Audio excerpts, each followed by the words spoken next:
성도 여러분, 안녕하십니까? 새로운 달 9월에 다시 뵙게 되어 반갑습니다.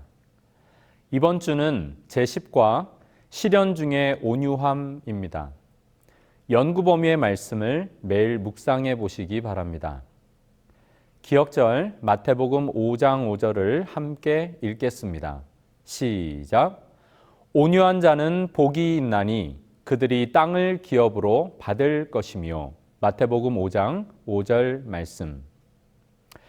핵심 질문은 고난 중에 온유함이 어떻게 하나님을 드러낼 수 있는 그리스도인의 강점이 될 수 있을까입니다. 핵심 단어는 온유한 증인으로 정해 보았습니다. 매일의 제목에서 성경이 언급하는 온유함을 묵상해 볼 수 있습니다. 일요일 부서진 떡과 부어진 포도즙에서는 다른 사람들을 위한 부서짐의 경험과 그 능력에 대해서, 월요일 은혜 베푸시기를 중재함에서는 모세의 온유함이 반사하는 하나님에 대해서, 화요일 상처를 주는 사람을 사랑함에서는 원수도 사랑할 수 있는 온유함에 대해서, 수요일 굳게 담은 입에서는 온유한 삶의 모본이신 예수님에 대해서, 목요일 우리의 반석과 피난처에서는 온유함의 근원이신 하나님에 대해서, 그리고 금요일 더 깊은 연구를 위해에서는 핵심적인 토의 질문들을 가지고 공부하겠습니다. 이번 주 교과는 두 가지를 강조합니다. 첫째, 온유함은 기독교의 필수적이며 성경적인 온유함을 바르게 이해하고 실천하는 것 또한 필수라는 점입니다. 이 온유함은 사랑이신 하나님의 시선으로 세상을 볼 수 있게 합니다.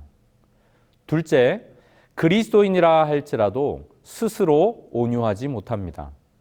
사랑이신 삼위 하나님은 온유함의 근원이 되십니다. 여러분, 온유는 좋은 것입니까? 가치 있는 것입니까? 네, 그렇습니다. 자유가 좋은 것이고 가치가 있으므로 목숨을 걸고 지켜온 고마운 우리의 선조들이 있습니다.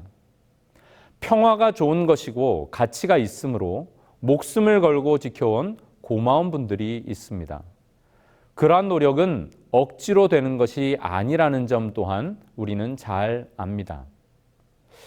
그렇다면 우리는 온유함이 좋은 것이고 가치가 있으므로 목숨 걸고 지키고 있습니까? 정말 그럴 만한 가치가 있다면요. 온유란 무엇일까요? 여기에 이 설명은 앞으로도 반복되기 때문에 잘 기억해 두시면 좋겠습니다. 교과는 온유란 피해를 볼 때 성내지 않고 인내로서 견디는 것이라고 설명합니다. 다시요. 온유란 피해를 볼 때 성내지 않고 인내로서 견디는 것입니다. 성경에서는 온유를 겸손으로도 번역하지만 온유함은 그저 홀로 겸손하거나 점잖게 있는 것과는 결이 달라 보입니다. 오늘날은 분노가 당연한 시대, 분노가 상을 받는 시대, 분노가 찬양받는 시대, 분노가 모국어인 시대, 그리고 분노가 전 국민 스포츠이자 오락인 시대입니다. 분노가 사회의 최고 가치인 시대이고 우리가 아닌 그들에 대해서는 무제한적으로 분노를 발산하며 그들을 용납하지 않는 시대입니다. 심지어 이 분노가 복음이 되어버린 시대입니다. 한마디로 분노의 사회, 분노의 시대입니다. 이런 세상에서 온유함은 인기를 끌기 어렵습니다. 어리석고 유약해 보이기 때문입니다. 온유를 뜻하는 영어 단어 meek은 얌전한, 참을성 있는 이라는 뜻도 있지만 기백이 없는, 굴종적인 이라는 뜻도 가집니다. 사람들이 원하는 모습이 아닌 것이죠. 니체 같은 철학자들은 주인 도덕과 노예 도덕이라는 두 종류의 도덕을 언급합니다. 그리고 기독교는 약자의 종교, 노예 도덕의 종교라고 말합니다. 즉 기독교는 너무나 약해서 그들을 핍박하는 강한 존재들을 힘으로 이길 수 없으므로 용서라는 미덕을 발명해냈다고 주장합니다. 그런 사고방식에서는 성경이 강조하는 이 온유함이란 변명이고 핑계일 뿐입니다. 한쪽 뺨을 맞으면 반대편을 돌려대라는 말은 바보 같다고 비웃습니다. 오리를 가자 하면 십리를 함께 가는 것, 겉옷을 달라 하면 속옷까지 내어주는 것이야말로 스스로의 무력함을 미화시키려는 몸부림이라고 폄하합니다. 당연히 분노해야 하며 행동해야 하며 타도해야 한다고 주장합니다. 우리는 어떻습니까? 온유란 피해를 볼 때 성내지 않고 인내로서 견디는 것입니다. 좀 어려우신가요? 오늘 하루를 살면서 온유함이 가장 필요한 때는 언제일까요? 물론 매 순간이라는 답변이 가장 적절할 수도 있겠습니다. 그렇죠? 1시간 넘게 교회를 향해 운전할 때면 문득 제게 온유함이 필요한 시간은 그 도로 위에서가 아닐까 생각해 봅니다.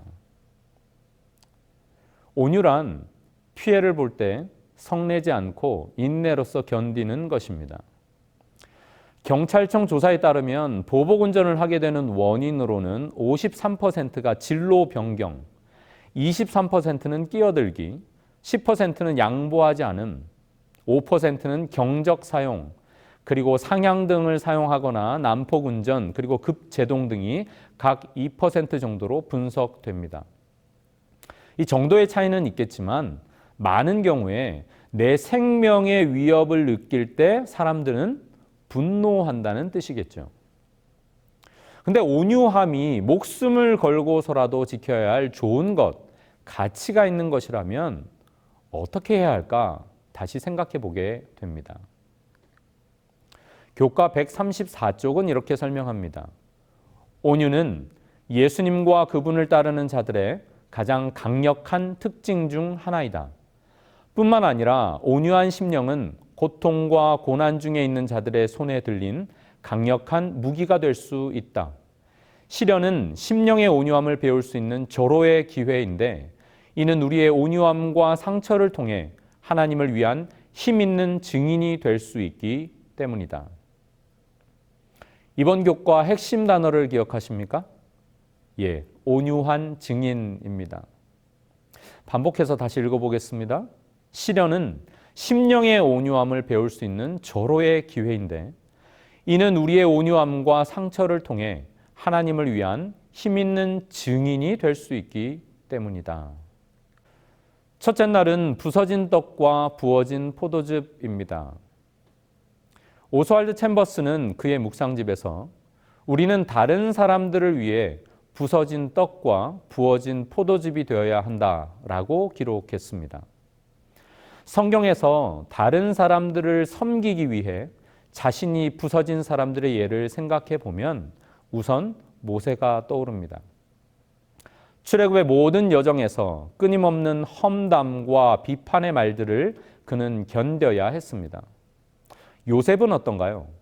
형들에게 팔려 노예로 끌려간 애굽에서 총리가 되기까지 수많은 배신과 투옥 등 그 험난한 여정은 결코 짧지 않았습니다. 곧이어 살펴볼 에스겔의 이야기 또한 쉽지 않습니다. 하나님께서는 왜 이들에게 그런 시련의 시간을 허락하셨을까요? 마음의 상처와 분노를 경험하기가 너무도 쉬운 그 상황 속에서도 그들은 온유함으로 대답했습니다. 그들의 생애는 하나님의 은혜와 돌보심에 대한 본보기가 됩니다. 에스겔서 24장 15절부터 있는 말씀입니다. 여호와의 말씀이 또 내게 임하여 이르시되 인자야 내가 너의 눈에 기뻐하는 것을 한번 쳐서 빼앗으리니 너는 슬퍼하거나 울거나 눈물을 흘리거나 하지 말며 죽은 자들을 위하여 슬퍼하지 말고 조용히 탄식하며 수건으로 머리를 동이고 발에 신을 신고 입술을 가리지 말고 사람이 초상집에서 먹는 음식물을 먹지 말라 하신지라. 에스겔 24장에서 하나님께서는 에스겔이 통과해야 할 시련에 대해 설명하십니다. 끝까지 불순종하는 이 유다 백성을 향해 경고하는 에스겔을 사람들은 싫어했습니다. 오직 그의 아내만이 에스겔을 위로하고 기쁨과 사랑을 주는 유일한 사람이었습니다. 그런데 그 아내를 빼앗겠다고 하실 뿐만 아니라 슬퍼하거나 눈물 흘리지도 말고 장례 음식도 먹지 말고 또 그녀를 위해 애도하지 말라고 하나님께서 명령하십니다. 이 기가 막힌 하나님의 말씀을 그는 백성들에게 그대로 전달했습니다. 에스겔에게 그 날은 어떤 날이었을까요? 이 예언만큼은 이루어지지 않기를 그는 얼마나 바랐을까요? 그날까지 자신의 연약한 아내를 살려달라고 울부짖은 날들은 또 얼마나 되었을까요? 공동번역 성경은 16절을 이렇게 풀었습니다. 너 사람아, 네가 보기만 해도 기뻐지는 너의 사랑을 내가 이제 갑자기 앗아가더라도 가슴을 치고 눈물을 흘리며 곡하지 마라. 에스겔은 알고 있었습니다.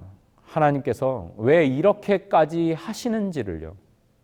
하지만 그건 그 자신이 산산이 부서지는 일이었습니다. 18절 내가 아침에 백성에게 말하였더니 저녁에 내 아내가 죽었으므로 아침에 내가 받은 명령대로 행하매. 온유란 피해를 볼 때 성내지 않고 인내로서 견디는 것. 에스겔은 그 부서짐의 자리에서 자신이 고난을 지날 때 부디 많은 사람들이 권능의 주님을 볼 수 있게 해달라고 기도할 뿐이었습니다. 에스겔에게 백성들이 와서 묻습니다. 당신 아내가 죽었는데 이렇게 하고 있는 것은 무슨 뜻이요? 우리와 무슨 상관이 있어? 에스겔은 대답합니다.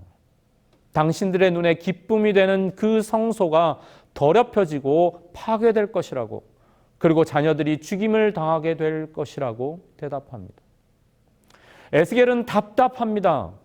당신들이 회개했더라면 내 사랑하는 아내를 나는 잃지 않았을 것이라고. 그는 속으로 얼마나 되뇌었을까요?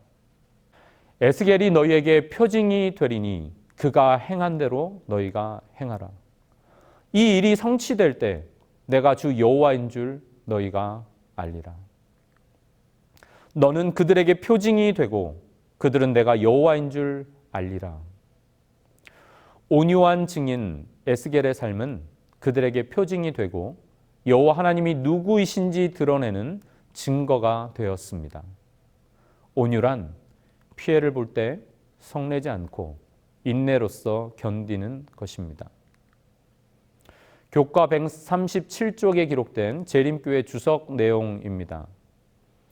에스겔이 눈에 기뻐하는 것을 상실한 것은 이곳에서 백성들의 마음에 하나님의 기별을 생생하게 새겨주기 위함이었다. 에스겔의 경험은 하나님을 섬기는 일에 종사하는 것이 고통과 재난에서 면제되는 것을 의미하지 않는다는 교훈을 강력하게 인식시킨다. 때때로 하나님의 사자들은 그리스도인의 활동에 적극적으로 종사하지 않는 자들보다 더 맹렬하게 공격을 받는 것처럼 보인다. 그러나 원수가 괴롭힐 때 하나님은 살아남는 자들을 경결케 하는 일에 그 무거운 슬픔을 유익한 것으로 전환시키기를 기뻐한다. 삶의 고난 가운데서 하나님을 만나고 그 경험을 통해 같은 어려움 가운데 있는 누군가를 도울 수 있다면 그 또한 은혜의 시간임을 깨닫습니다. 삶의 모든 경험을 통해 하나님께 영광을 돌리는 삶을 살게 해 주시옵소서. 아멘. 둘째 날은 은혜 베푸시기를 중재함입니다. 출애굽기 32장 1절부터 몇 구절을 살펴보겠습니다. 먼저 1절입니다. 백성이 모세가 산에서 내려옴이 더딤을 보고 모여 백성이 아론에게 이르러 말하되 일어나라 우리를 위하여 우리를 인도할 신을 만들라. 아론이 그들의 손에서 금고리를 받아 부어서 조각칼로 새겨 송아지 형상을 만드니 그들이 말하되 이스라엘아, 이는 너희를 애굽 땅에서 인도하여 낸 너희의 신이로다 하는지라. 모세가 산에서 내려옴이 더딤을 보고 그랬습니다. 그들에게는 보이지 않는 자를 보는 것 같이 하여 참았던 그 믿음이 없었습니다. 마지막 날에도 많은 사람들이 주인이 더디오리라고 하면서 악한 길로 행할 것입니다. 우리 모두는 보는 것으로 하지 아니하고 믿음으로 행할 수 있기를 간절히 기도합니다. 7절 말씀입니다. 여호와께서 모세에게 이르시되 너는 내려가라. 네가 애굽 땅에서 인도하여 낸 너의 백성이 부패하였도다. 9절 여호와께서 또 모세에게 이르시되 내가 이 백성을 보니 목이 뻣뻣한 백성이로다. 그런즉 내가 하는 대로 두라. 내가 그들에게 진노하여 그들을 진멸하고 너를 큰 나라가 되게 하리라. 하나님께서 말씀하십니다. 모세야, 이들은 너의 백성이다. 자신들이 금으로 만든 송아지처럼 고집세고 목이 뻣뻣한 백성이구나. 그러니 모세야, 날 그냥 버려둬라. 나 말리지 마. 내가 그들을 다 멸망시키고 차라리 너를 통해서 큰 나라를 다시 세워야 되겠다. 모세와 하나님의 대화를 가만히 묵상해 봅니다. 이 백성이 어떤지 모세는 알고 있었을까요? 몰랐을까요? 분명 오래전부터 그는 알고 있었을 것입니다. 애굽에서 자신은 왕자이고 백성들은 노예로 살 때부터 말이죠. 그들은 모세가 자신의 백성이라고 인정하고 싶은 그런 존재들이었을까요? 사실 인간적으로는 이집트의 왕자라는 자신의 지위를 유지하는 게 더 좋아 보였을 것입니다. 하지만 히브리서 11장 24절부터 27절은 분명하게 기록합니다. 믿음으로 모세는 장성하여 바로의 공주의 아들이라 칭함받기를 거절하고 도리어 하나님의 백성과 함께 고난받기를 잠시 죄악의 낙을 누리는 것보다 더 좋아하고 그리스도를 위하여 받는 수모를 애굽의 모든 보화보다 더 큰 재물로 여겼으니 이는 상 주심을 바라봄이라. 믿음으로 애굽을 떠나 왕의 노함을 무서워하지 아니하고 곧 보이지 아니하는 자를 보는 것 같이 하여 참았으며. 하나님께서는 왜 모세에게 너의 백성이라고 강조하며 말씀하셨을까요? 혹시 이런 뜻은 아니었을까요? 모세야, 이 백성들이 너와 연결되어 있는 건 맞지? 정말이지? 나의 명령을 순종하는 너를 반대하고 사사건건 불평하는 이 백성들이 너에게는 지금 어떤 존재니? 그분께서 가장 싫어하시는 우상 숭배를 했다면 그냥 즉결 심판하시면 되지. 왜 자꾸 나를 말리지 말라 하고 모세에게 말을 거시는 걸까요? 혹시 이런 뜻은 아니었을까요? 모세야, 너를 통해 구출해낸 그들이 우상을 만들고 나를 부정하고 있다. 그들의 죄를 나는 그냥 둘 수가 없구나. 그냥 두면 그들을 다 잃어버릴 것 같구나. 내가 너 하나만 살려서도 다시 시작할 수 있는 능력이 있다는 거 잘 알지? 내가 어떻게 해야 할까? 모세야. 모세는 과연 하나님의 마음을 읽었을까요? 여러분은 어떻게 읽으셨습니까? 11절 말씀입니다. 모세가 그의 하나님 여호와께 구하여 이르되 여호와여 어찌하여 주의 백성에게 진노하시나이까? 어찌하여 애굽 사람들이 이르기를 여호와가 자기의 백성을 산에서 죽이고 지면에서 진멸하려는 악한 의도로 인도해 내었다고 말하게 하시려나이까? 주의 맹렬한 노를 그치시고 뜻을 돌이키사 주의 백성에게 이 화를 내리지 마옵소서. 주의 종 아브라함과 이삭과 이스라엘을 기억하소서.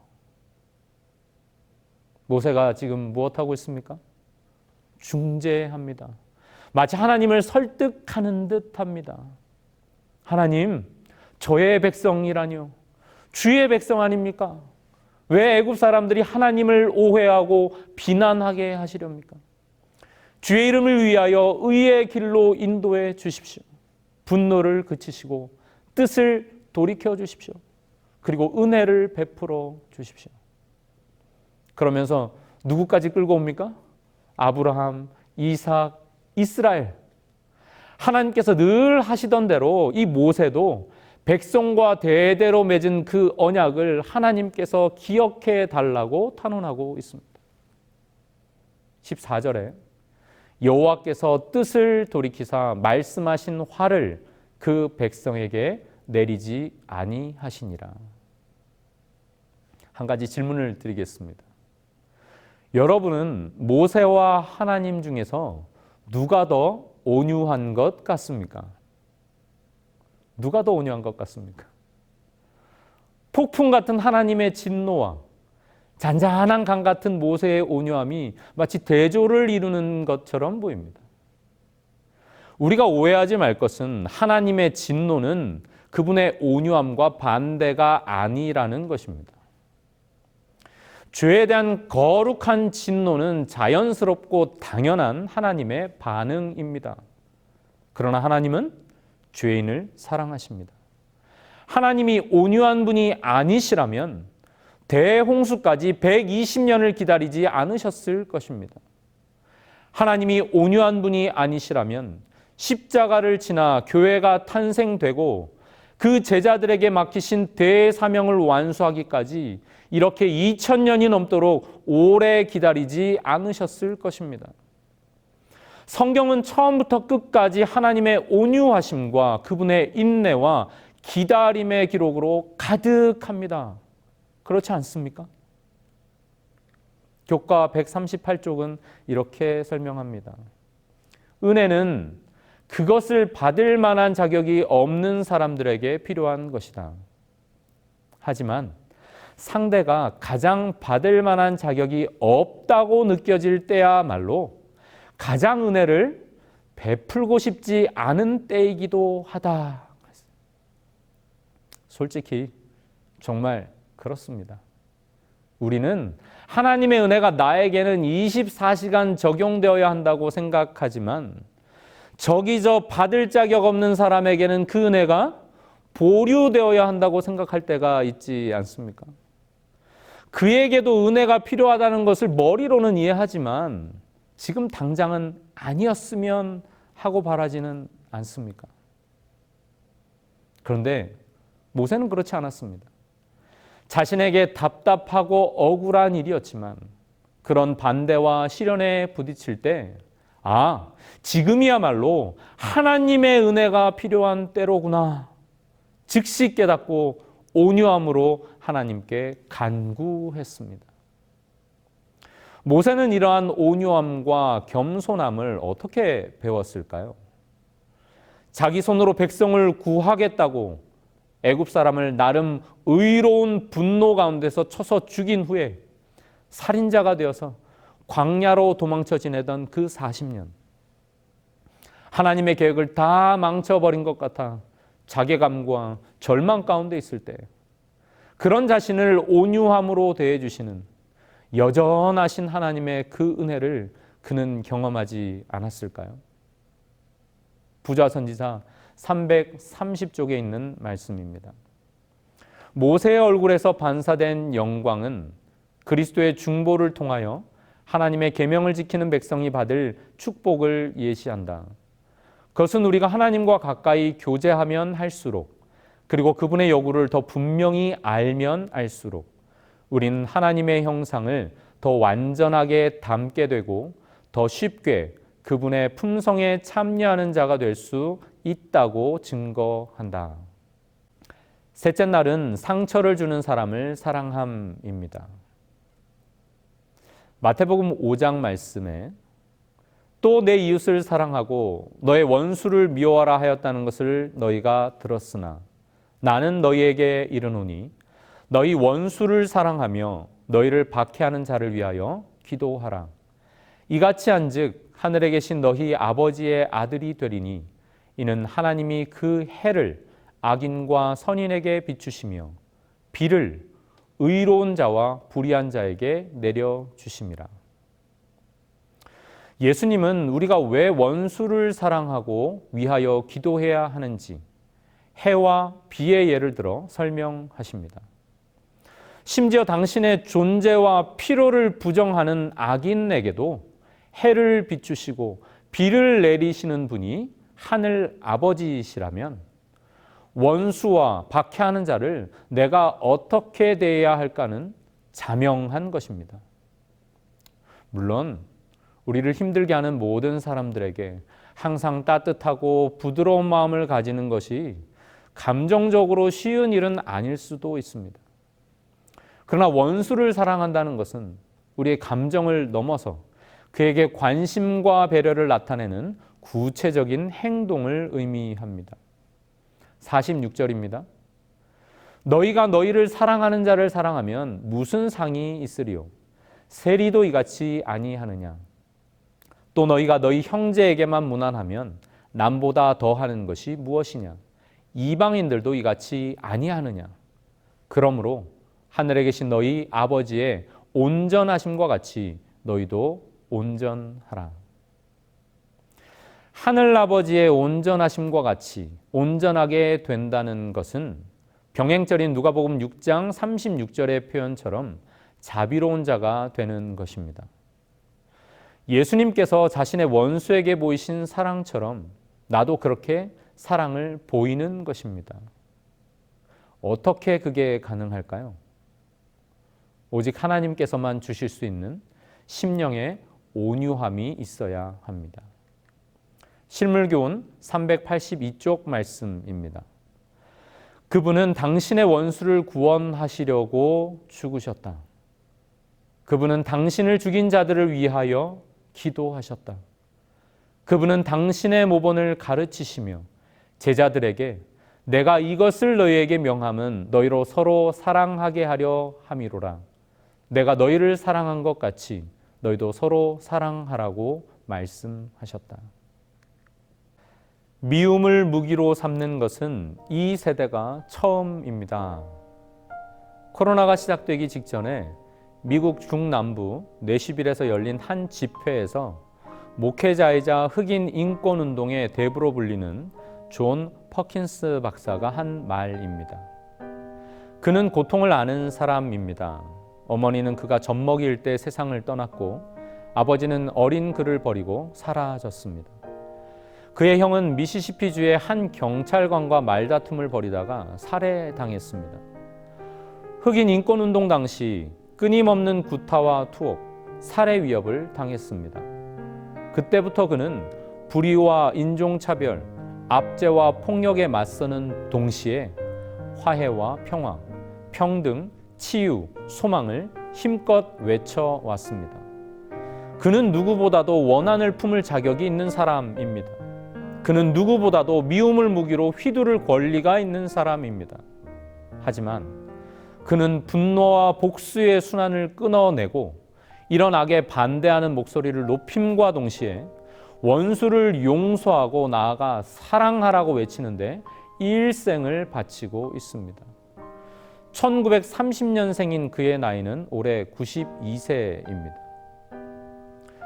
퍼킨스 박사는 모든 사람이 하나님의 형상, 즉 그분의 흔적을 품고 있음을 강조하면서 모든 사람은 어떤 경우에도 존중받아야 한다고 힘주어 말합니다. 이 말은 인권을 상실당한 이들뿐 아니라 모든 사람, 즉 가해자에게도 적용되어야 한다는 말입니다. 이때 필요한 것이 바로 온유함입니다. 하나님께서 우리에게 요청하시는 것은 무엇일까요? 미가서 6장 8절은 이렇게 말합니다. 사람아, 주께서 선한 것이 무엇임을 내게 보이셨나니 여호와께서 너에게 구하시는 것은 오직 정의를 행하며 인자를 사랑하며 겸손하게 온유하게 너의 하나님과 함께 행하는 것이 아니냐. 야고보서 1장 19절부터 있는 말씀입니다. 내 사랑하는 형제들아, 너희가 알지니 사람마다 듣기는 속히하고 말하기는 더디하며 성내기도 더디하라. 사람이 성내는 것이 하나님의 의를 이루지 못함이라. 그러므로 모든 더러운 것과 넘치는 악을 내버리고 너희 영혼을 능히 구원할 바 마음에 심어진 말씀을 온유함으로 받으라. 심지어 의로운 분노라 할지라도 더디하라고 야고보는 권면합니다. 왜 그렇습니까? 그것이 하나님의 형상을 표현하는 방식이기 때문에 그렇습니다. 하나님은 어떤 분이십니까? 시편 103편은 이야기합니다. 그가 너의 모든 죄악을 사하시며 내 모든 병을 고치시며 너의 생명을 파멸에서 속량하시고 인자와 긍휼로 관을 씌우시며 8절 여호와는 긍휼이 많으시고 은혜로우시며 노하기를 더디하시고 인자하심이 풍부하시도다. 퍼킨스 박사는 말합니다. 하나님의 뜻에 항복하는 것은 매우 힘든 일입니다. 그리고 때로는 큰 상처가 되지요. 하지만 언제나 평화로 이어집니다. 사랑이 미움을 이기는 세상을 상상하려면 꿈꾸는 자, 몽상가가 되어야 합니다. 몽상가가 되는 것은 그리 나쁘지는 않습니다. 어느덧 나는 노인이 되었지만 여전히 꿈꾸는 세상의 모습이 있습니다. 언젠가 내 후손들이 기꺼이 자신의 잘못을 고백하고 남들의 잘못을 용서하면서 함께 아름다운 무언가를 만들어가는 땅에서 살게 되는 것입니다. 하나님의 꿈을 꾸고 순종하여 그 꿈을 이루어 갔던 온유한 증인 요셉을 떠올려 봅니다. 온유함 가운데서 우리는 어떤 꿈을 꾸고 있습니까? 넷째 날은 굳게 담은 입입니다. 잘 알려진 마태복음 11장의 몇 구절을 읽겠습니다. 수고하고 무거운 짐진 자들아 다 내게로 오라.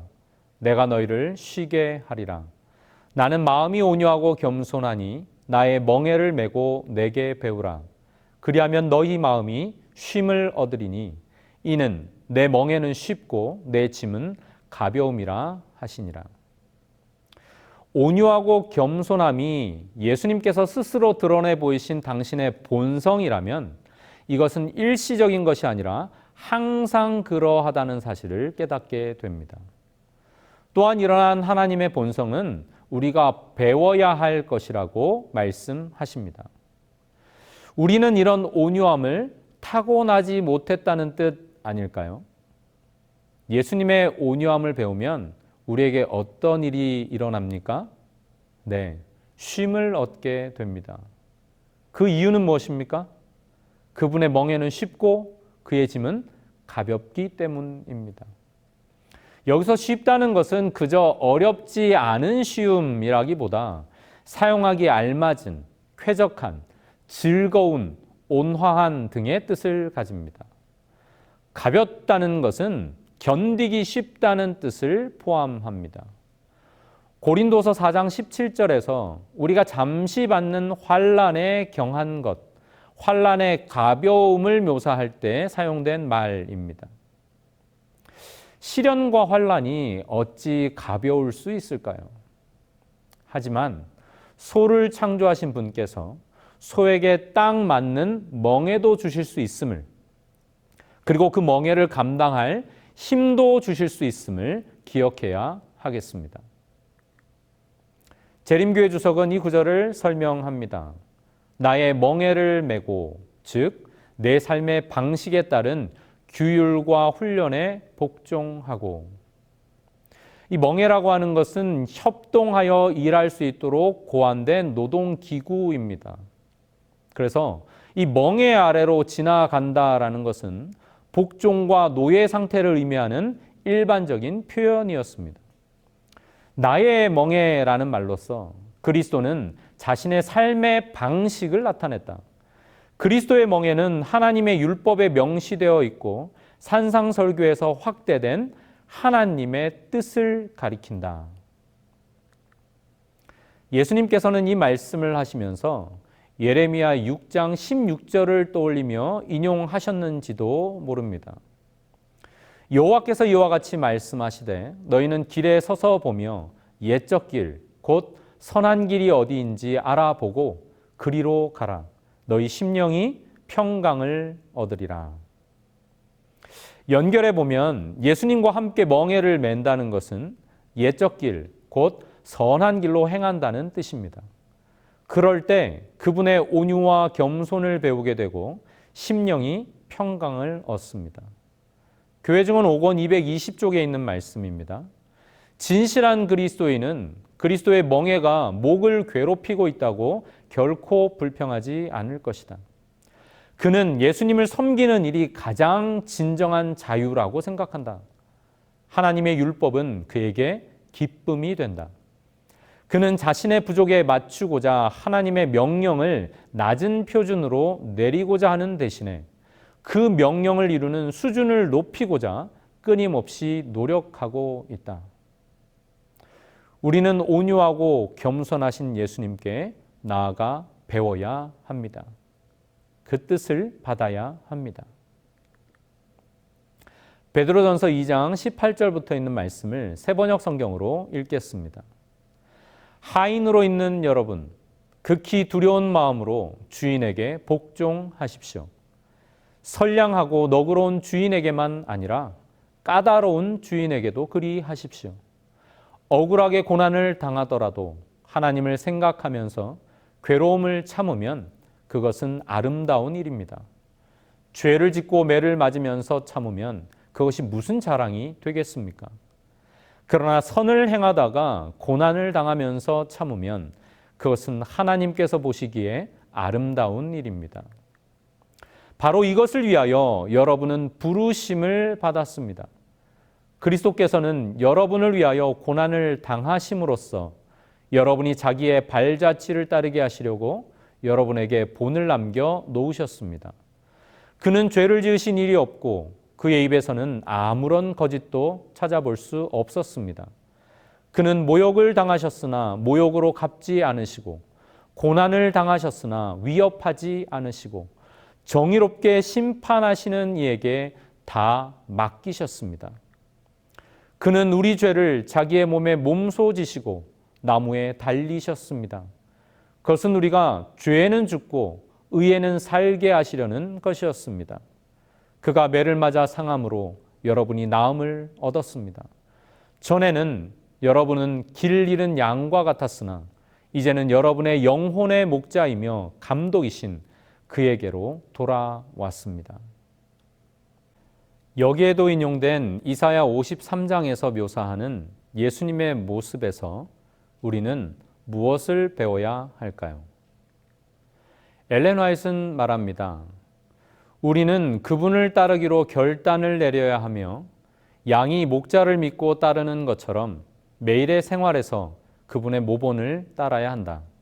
매 발자국마다 그가 나를 죽일지라도 나는 그를 의뢰하리라고 말하면서 그분을 위하여 고난을 받음으로써 그를 따라가야 한다. 그의 생활 습관은 나의 생활 습관이 되어야 한다. 이런 방법으로 그와 같이 되려고 노력하고 우리의 의지를 그의 의지와 일치시키려고 노력할 때 우리는 그분을 드러내게 될 것이다. 교과 142쪽은 다음과 같이 설명합니다. 온유하게 사는 것은 결코 쉬운 일이 아니다. 아마도 한 가지 매우 중요한 사실을 받아들이지 않는 한 그렇게 사는 것은 거의 불가능할 것이다. 그 한 가지 사실은 바로 모든 불의한 상황 속에서도 하늘에 계신 우리 아버지께서 모든 것을 주관하고 계시며 그러므로 하나님께서 그분의 뜻에 따라 우리를 위해 역사하실 것이라고 믿는 것이다. 불의한 상황에서 구출받지 못할 수도 있다. 그러나 여전히 우리와 함께 하시며 우리를 책임져 주신다는 사실을 기억해야 한다. 아멘. 마태복음 5장 10절 말씀입니다. 의를 위하여 박해를 받은 자는 복이 있나니 천국이 그들의 것임이라. 재림교회 주석은 다음과 같이 설명합니다. 천국 시민들은 이 세상에서 환난 당할 것을 얘기하는 바 이는 그들의 성품, 이상, 열망 그리고 행동이 모두 현 세상의 악을 거스르는 무언의 증언을 하기 때문이다. 하늘 왕국의 원수들은 왕 대신 그리스도를 핍박했고 또한 그의 충성스러운 백성들을 핍박할 것이다. 무릇 그리스도 예수 안에서 경건하게 살고자 하는 자는 핍박을 받으리라. 현 세상의 악을 거스르는 무언의 증언은 천국 시민들의 성품과 이상, 열망과 행동입니다. 불공정한 취급을 받을 때 어떻게 반응하십니까? 여기 우리에게 큰 도전을 주는 말씀이 있습니다. 우리 교과 143쪽에 있는 말씀입니다. 예수님의 생애를 모본으로 제시하는 베드로의 조언은 매우 놀랍다. 왜냐하면 불의한 고난 앞에서 침묵을 지키는 것이 잘못을 바로 잡는 것보다 하나님의 영광을 드러내는 더 위대한 증거가 될 수 있다고 말하고 있기 때문이다.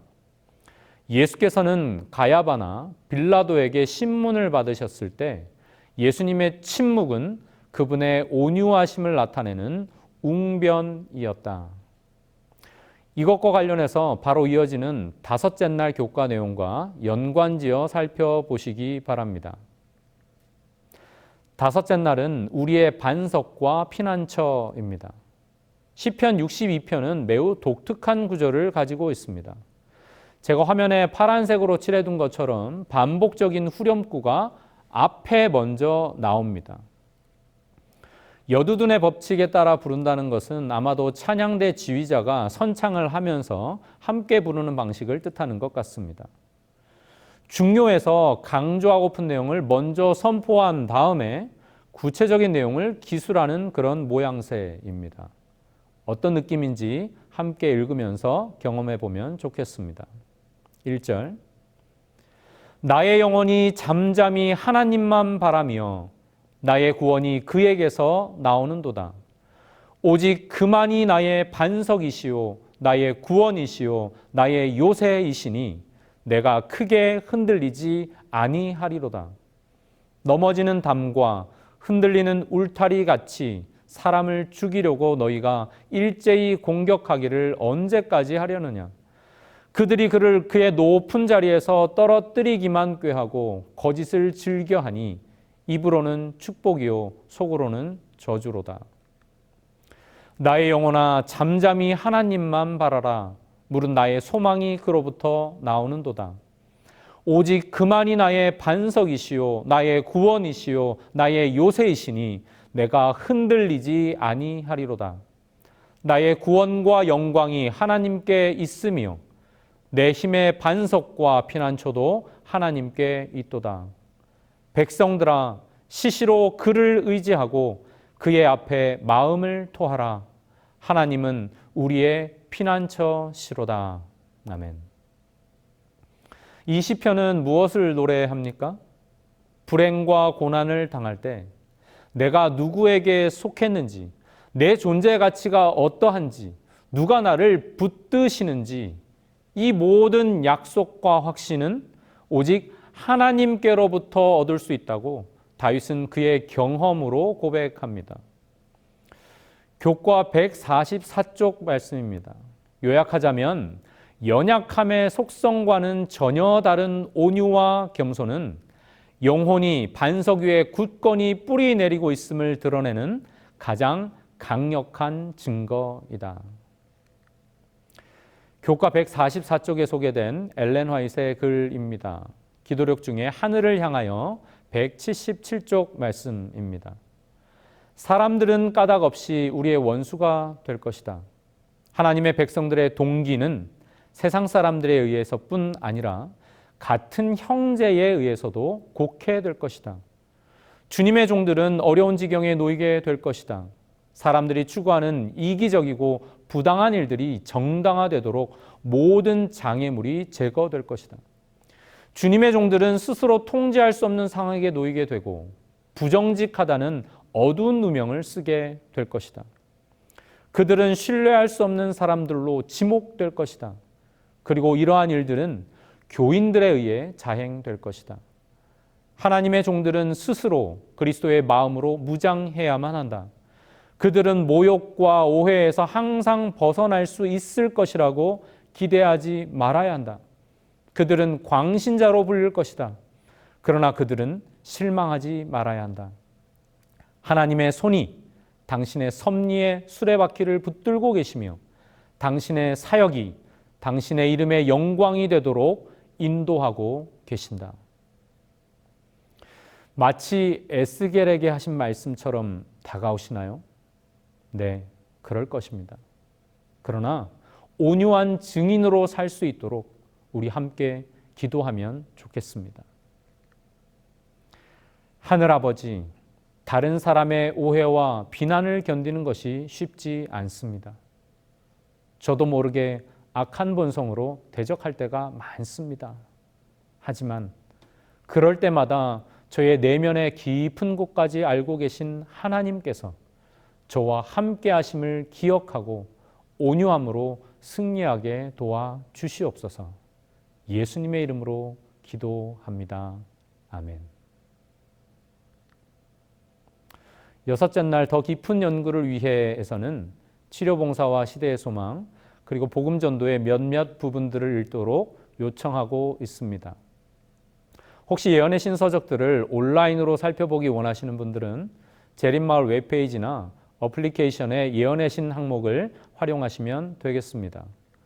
혹은 삼육대학교 홈페이지에 연동되어 있는 재림교회 엘렌 G 화이트 연구센터에서 원문 검색 기능을 사용하실 수 있습니다. 시대소망 301쪽에 있는 말씀입니다. 우리가 만날 수밖에 없는 어려움들은 그리스도 안에 숨은 온유함으로 말미암아 많이 면할 수 있다.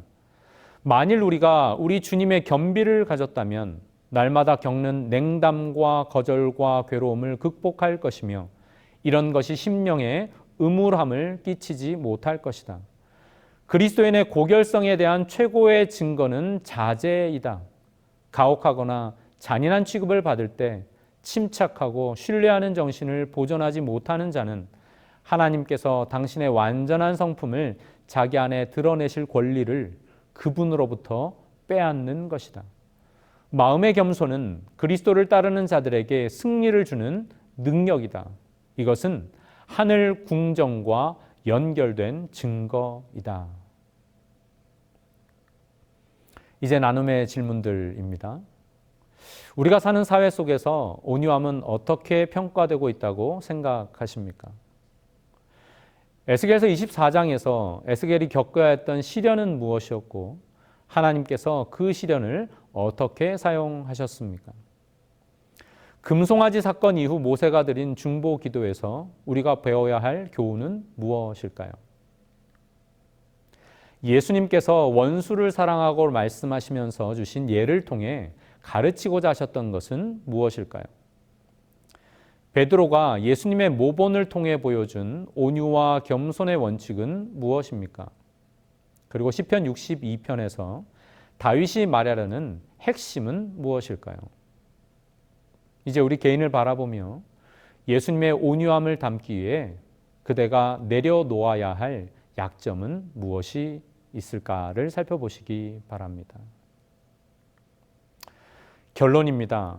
오늘날 우리가 살아가는 사회 속에서 온유함은 그리 존중받지 못하는 성품의 특징입니다.